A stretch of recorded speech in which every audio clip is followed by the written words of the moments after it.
Selamat berjumpa kembali dalam layanan audio Sahabat Seperjalanan. Hari ini adalah hari Kamis 18 Desember 2025. Tema renungan saat teduh kita dengan judul Inilah Waktunya. Firman Tuhan terambil dalam Markus 1 ayat 14 sampai 15. Sesudah Yohanes ditangkap dan datanglah Yesus ke Galilea memberitakan Injil Allah. Katanya, waktunya telah genap, kerajaan Allah sudah dekat, bertobatlah dan percayalah kepada Injil. Mari kita berdoa. Bapa yang di dalam sorga, biarlah kami belajar bahwa setiap saat yang diberikan waktu oleh Tuhan, kami bisa memakai waktu yang ada dengan baik. Dalam nama Tuhan Yesus kami berdoa. Amin.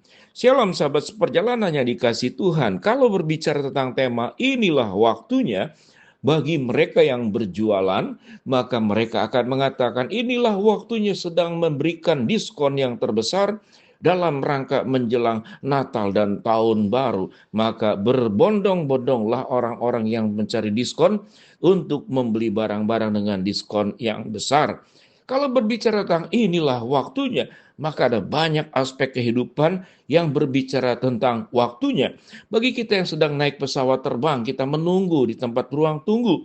Kita menunggu, lalu ternyata delay, lalu ada pengumuman, inilah waktunya. Anda silakan boarding untuk memasuki pesawat ruang daripada pesawat terbang. Maka itu adalah inilah waktunya. Tetapi juga ada aspek yang lain yang disebut dengan inilah waktunya.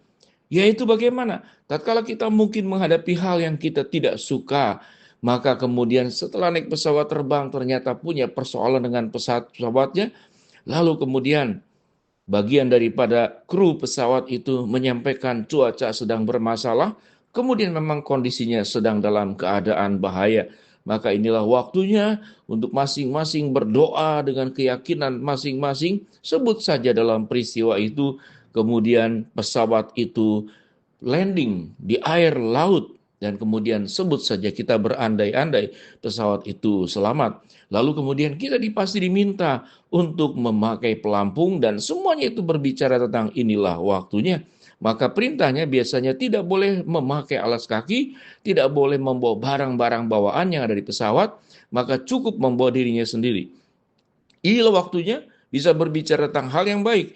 Inilah waktunya bisa berbicara juga tentang hal yang buruk. Inilah waktunya bisa berbicara tentang kita mendapatkan sesuatu yang membahagiakan kita. Tetapi inilah waktunya juga kita bisa berbicara tentang keadaan yang dalam kondisi bahaya. Tetapi waktu kita berbicara pada bagian firman Tuhan dalam Markus 1 ayat 14 sampai 15, di dalam seluruh aspek kehidupan kita yang kita kejar, kekayaan, kedudukan, popularitas, keinginan lebih maju dan sukses, tetapi firman Tuhan berkata, inilah waktunya. Kerajaan Allah sudah dekat dan bertobatlah dan percayalah kepada Injil. Di bagian ini kita bertemu dengan dua tokoh, satu Yohanes Pembaptis dan satu adalah Tuhan Yesus. Kita tahu dengan jelas Yohanes Pembaptis adalah masih ayahnya dan ibunya Sakaria dan Elizabeth itu masih sepupunya Maria, yaitu ibunya Yesus. Jadi mereka masih satu keluarga dan tentunya kelahirannya pun tidak jauh berbeda. Usianya pada waktu itu, pada ayat yang disebutkan, itu usia sekitar 30 tahun. Baik Yesus maupun Yohanes Pembaptis. Inilah waktunya.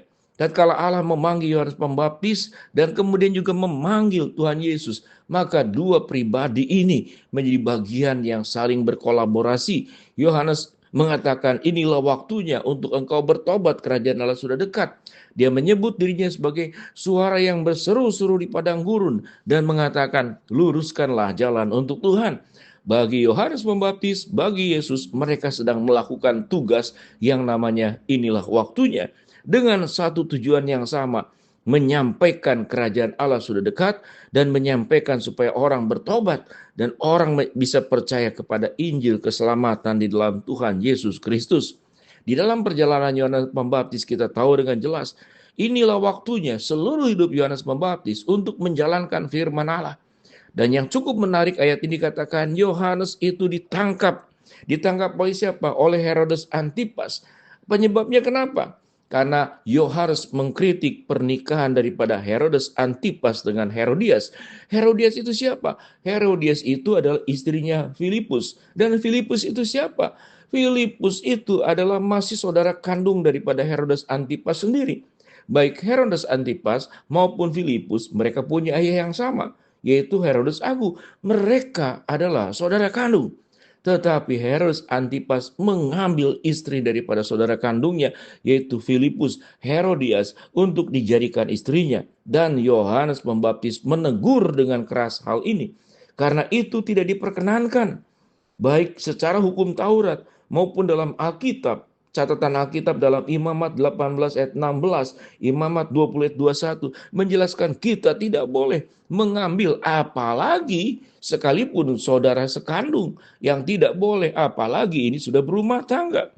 Jadi mengambil istri orang lain, bayangkan apa yang terjadi. Herodes Antipas dengan dorongan Herodias, dengan memakai anaknya yang menari-nari, meminta di hari ulang tahunnya untuk memenggal kepala Yohanes, sehingga inilah waktunya juga pada akhirnya Yohanes Pembaptis meninggal secara tragis dengan dipenggal kepalanya. Sahabat seperjalanan, kalau kita berbicara betapa kemudian tragisnya hidup Yohanes Pembaptis, tetapi dalam terang firman Allah, betapa agungnya, mulianya, dan indahnya kematian daripada Yohanes Pembaptis, karena kepalanya dipenggal dalam rangka menjalankan kebenaran firman Allah. Agak seram-seram dan menakutkan cerita-cerita Alkitab yang berbicara tentang kepala dipenggal.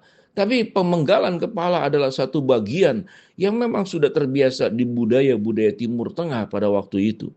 Sahabat perjalanan, bagaimana kalau kita ada di dalam posisi Yohanes Pembaptis? Yohanes Pembaptis mati dipenggal kepalanya. Yesus mati disalibkan di Golgota. Dua-duanya adalah kematian secara tragis. Tapi kematiannya adalah agung, mulia, dan indah di hadapan Allah.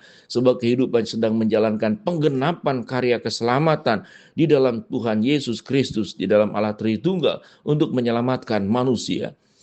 Yohanes Pembaptis dipenggal kepalanya, meninggal. Yesus mati disalib di bukit Golgota, meninggal, namun bangkit.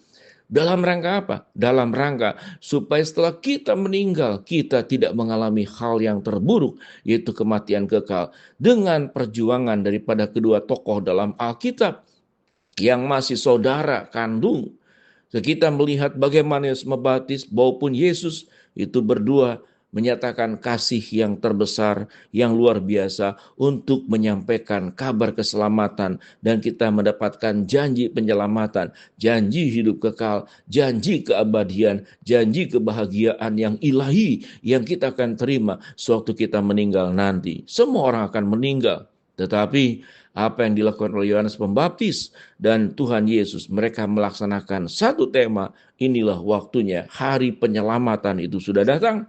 Karya keselamatan sudah dilakukan oleh Tuhan Yesus. Dan bagaimana Yohanes Pembaptis berbagian di dalam karya keselamatan tersebut, melakukan bagiannya dengan baik. Bagaimana dengan hidup kita? Apakah kita akan mati memang secara terhormat dengan baik-baik saja, tetapi sesungguhnya kita hidup dalam keberdosaan, dan kita belum mendapatkan materai keselamatan dalam Tuhan Yesus Kristus?